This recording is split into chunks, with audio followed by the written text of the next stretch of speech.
প্রশান্তি জড়িত নিদ্রা মানুষের জীবনের একটা অত্যন্ত গুরুত্বপূর্ণ সুখ এবং প্রয়োজনীয়তাও। দেখতে গেলে এই সংসারের প্রত্যেক পশু পাখি, প্রত্যেক জীব অবশ্যই নিদ্রা প্রাপ্ত করেন, কিন্তু মানুষ, যার মধ্যে বিচার বিবেচনা করার শক্তি অন্যদের থেকে অনেক বেশি, তার কিন্তু ঘুমের কিছু সমস্যা অবশ্যই হয়। কি বলেন, তাই তো?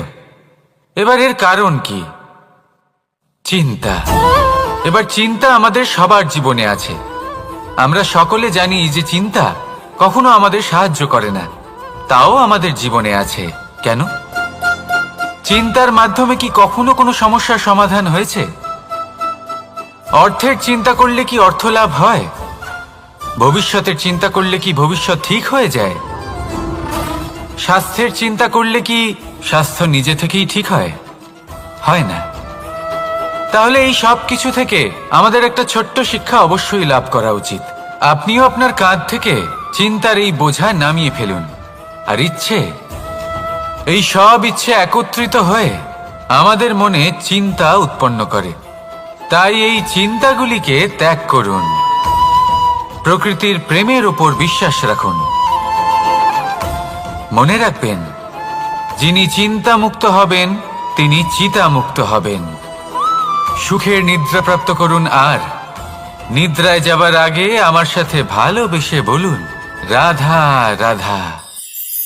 মহাদেব, সেই দেবতা যিনি মহান, যাকে দেবতাদের দেবতা বলা হয়, যিনি হলেন আমার আরাধ্য। কখনো আপনার মনে এই প্রশ্ন এসেছে যে শিবকেই কেন মহাদেব বলা হয়, অন্য কোনো দেবতাকে কেন বলা হয় না? সেই কারণ মহাদেবের মধ্যে, ওনার মধ্যে এমন এক বিশেষ গুণ রয়েছে যা অন্য কারণ নেই। তা হলো নিঃস্বার্থ হয়ে মানুষের সেবা করা। যদি প্রয়োজন পড়ে, যদি সৃষ্টির পথে বিনাশের কালো মেঘ ছেয়ে থাকে, তখন নিজের প্রাণের চিন্তা না করে হলাহল পান করার জন্য প্রস্তুত থাকেন মহাদেব। আর এই অদ্বিতীয় ত্যাগের জন্যই শিবকে মহাদেব বলে ডাকা হয়। এবার যদি কোনো মানুষও নিঃস্বার্থ ভাবনার দ্বারা নিজেকে অর্পণ করে দেয় এই জগতের কল্যাণের জন্য, মানুষের সেবার জন্য, তাহলে তিনিও মহাপুরুষ, মহামানব হতে পারেন। যদি কেউ অভুক্ত থাকেন, তাহলে নিজের থালা থেকে অর্ধেক খাবার তাকে দিয়ে দিন। যদি কেউ অসুস্থ হন, তাহলে তাকে সেবা করার, চিকিৎসা করার চেষ্টা করুন। এই জীবন শুধু নিজের জন্য নয়, অন্যদের প্রতি, সমস্ত সংসারের প্রতি উৎসর্গ করুন। যদি এইসব মানুষ শিখে যান, তাহলে তিনি মহাদেবের পথে অগ্রসর হতে পারেন। যদি মানুষ নিঃস্বার্থ ভাবনার দ্বারা এই সংসারের সেবা করতে শিখে যান, তাহলে তিনি নিশ্চিত রূপে মহামানব অবশ্যই হতে পারবেন। আসুন আমার সাথে ভালোবেসে বলুন, রাধা রাধা। স্বর্ণ, হিরে, মুক্ত, মানিক, এই সব কিছুকে আগে পাথর বলা হতো। তাহলে এমন কি হলো যে এদের রত্ন বলা হয়? আর রত্ন তা বাস্তবে আসলে কি? এটা হলো সেই পাথর যাকে আগে আগুনের তাপ সহ্য করতে হয়েছে, পরখ করা হয়েছে, যাচাই করা হয়েছে, এদের কাটার চেষ্টা করা হয়েছে, কিন্তু তারা কখনোই নষ্ট হয়নি, বরং তারা আরো উদ্ভাসিত হয়েছে, আরো উজ্জ্বল হয়েছে, এই সংসারে আরো প্রকাশ ছড়িয়ে দিয়েছে। সেই জন্য এরা হলো এত অমূল্য, সেই জন্য এরা হলো বহুমূল্য, সেই জন্য এদের রত্ন বলা হয়। এবার মানুষের কাছেও এই নির্বাচনের অধিকার রয়েছে যে আমরা শুধু পাথর হয়ে থাকব নাকি রত্ন হয়ে থাকব। কিভাবে? আমাদের জীবনেও অনেক সমস্যা রয়েছে, বাধা আছে, বিপত্তি আছে। আমরা সেই বাধার তাপে উত্তপ্ত হই, এই সমস্যা আমাদের কাটার চেষ্টা করে। অনেক মানুষ বিভিন্ন পরিস্থিতি আমাদের ভাঙার চেষ্টা করে, কিন্তু আমাদের নষ্ট হলে চলবে না। যেভাবে এই রত্ন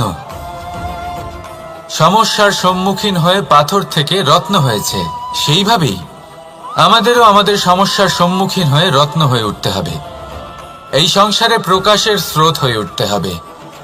তাহলে এটাই করুন আর আমার সাথে ভালোবেসে বলুন, রাধা রাধা। সংসারে সব থেকে বড় শক্তি আসলে কি? কেউ বলবেন শারীরিক শক্তি, কেউ বলবেন অস্ত্রের শক্তি, কেউ বলবেন জ্ঞানের শক্তি। ঠিক আছে, কিন্তু যদি আমি বলি সংসারের সব থেকে বড় শক্তি হলো শক্তি কোনো এক তথ্যের, আজ্ঞে হ্যাঁ, তথ্য। এই তথ্য নিজেই কিন্তু খুব শক্তিশালী, অত্যন্ত শক্তিশালী অস্ত্র হলো এই তথ্য। আর সত্যি বলতে অনুচিত তথ্যের থেকে অনেক বেশি ঘাতক হলো অসম্পূর্ণ তথ্য। যেরকম আজ শাম্ব রুক্মির সাথে করেছে, ওকে অসম্পূর্ণ তথ্য দিয়েছে, তার ফলে বিনাশ হলো। যদি এইভাবেই আপনার কাছেও কোনো অসম্পূর্ণ তথ্য আসে, আর যদি আপনি তা পরখ না করে দেখেন, যাচাই না করে দেখেন, আর নিজের কর্ম করেন, তাহলে উত্থানের বদলে আপনি পতনের সম্মুখীন হবেন। বিকাশের বদলে আপনার বিনাশ হয়ে যাবে। মনে রাখবেন একটা অত্যন্ত গুরুত্বপূর্ণ কথা, সঠিক তথ্য পাওয়া সঠিক তথ্য দেওয়ার থেকে অনেক বেশি গুরুত্বপূর্ণ। আশা করি এই কথা আপনি বুঝেছেন। জীবনে যখনই কোনো তথ্য আপনি পাবেন, সেই বিষয়ে ভেবে দেখুন, পরখ করে দেখুন, যাচাই করুন, তারপর নিজের কর্ম করুন। আর আমার সাথে ভালোবেসে বলুন, রাধা রাধা।